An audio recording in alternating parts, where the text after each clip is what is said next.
sa ating lahat. Ang report ko po ngayon ay Lesson 21, Philosophy Performance-Based Assessment in Social Studies. Narito po yung mga objectives po.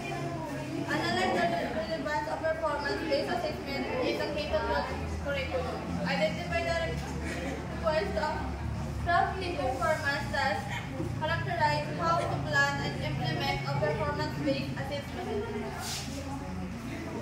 Performance-based assessment, a form of classroom assessment utilized by teachers through surveying and making judgment regarding the learner's demonstration of knowledge and skills by means of creating and of product, making presentation and constructing a response. Ayon kay Macmillan 2007. An alternative assessment that is carried out of the context of authentic tasks. Ito po yung mga types. The types of performance depends on the required competence to be performed. The emphasis is on the student's ability to perform tasks by practicing their own authentic work with their knowledge and skills. So, dito po ang nagamit ng mga bata, ng mga mag-aaral yung kanilang natutunan in real life situation po.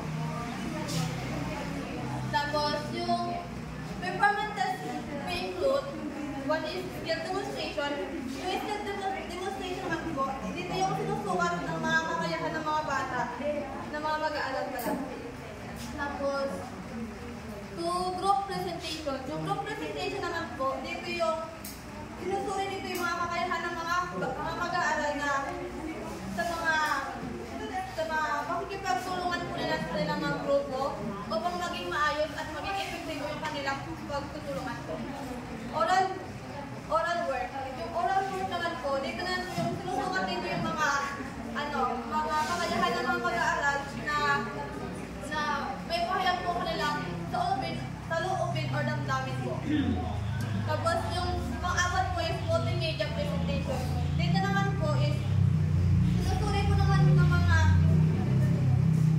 mag-aaral yung mga kung ano po yung mga gamit. Halimbawa po dito is yung ng mga media po is audio, video, at saka research project. Sino bang gusto daw magbasa? Pamela. Stage there is requisite knowledge. The performance will not succeed if the essential elements are not taught properly. It is a mortal sin for teachers to allow students to create a product or perform a task without discussing first the knowledge they have to possess. For example, if the teacher asks the learners to create their action figure, the teacher must discuss first the nature and purpose of the reaction paper and the procedures for doing such before letting the learners to proceed with the task. So, dito naman po is para malaman ng mga estudyante na para magawa po nila yung mga kanilang mga gawin or para maayos po nila para maging maayos ang kanilang tapos create a community by scoring rubrics. Sino ang gusto magbasa? Ate Giselle. It gives the learners a glimpse of what aspects of the performance or product should be given more emphasis, promotes in them the creativity at what they do, or promotes fairness on the side of the teachers, particularly in the evaluation of the product or performance. Be a facilitator. It requires more effort and time. During this time, teacher must be very careful in assisting the learners for them to target and define the desired goals and outcomes.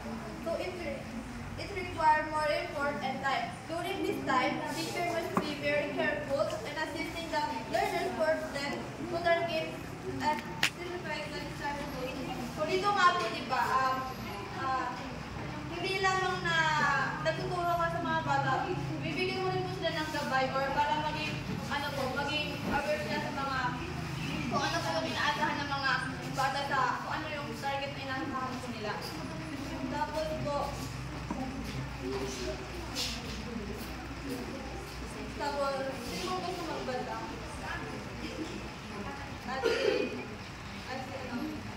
Erika.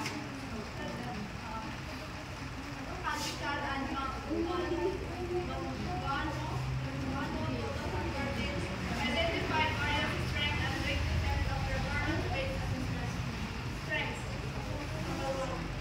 Performance assessments clearly identify and clarify targets. Performance tests that are authentic. Performance tests offer a direct way to assess what the students know and can do within the margin of their content. So,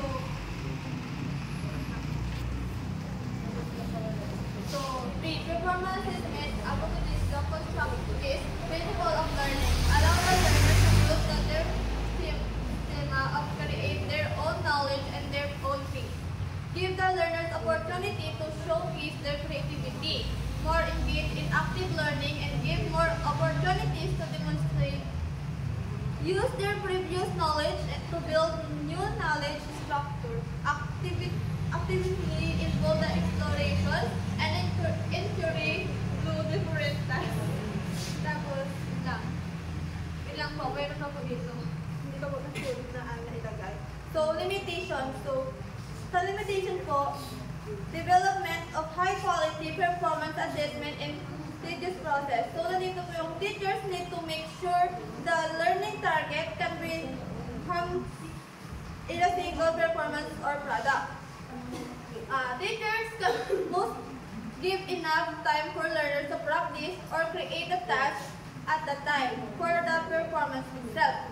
Teachers must again create a reliable scoring rubric to avoid personal bias. So dito nga po, di ba, dapat po maging pantay-pantay yung pag-score mo sa mga bata. At dapat po wala pong bias sa kanila. So, pangalawa is performance assessment requires a considerable amount of time of administration. To take days of accomplish all performance depending on their number of individual or group. Teachers have to make sure there is a hot amount of time allowed from the start of practice to the implementation proper. Sa pangatlo naman po is performance assessment takes a great deal of time to score. So, dito po is a complex performance or product requires much time to score.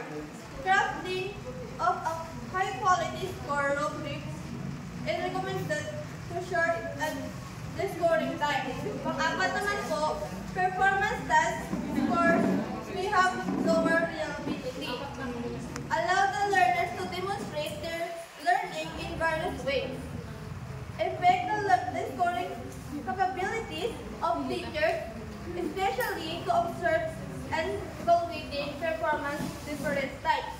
Ikalima naman po is performance test completion may be differentiating to the above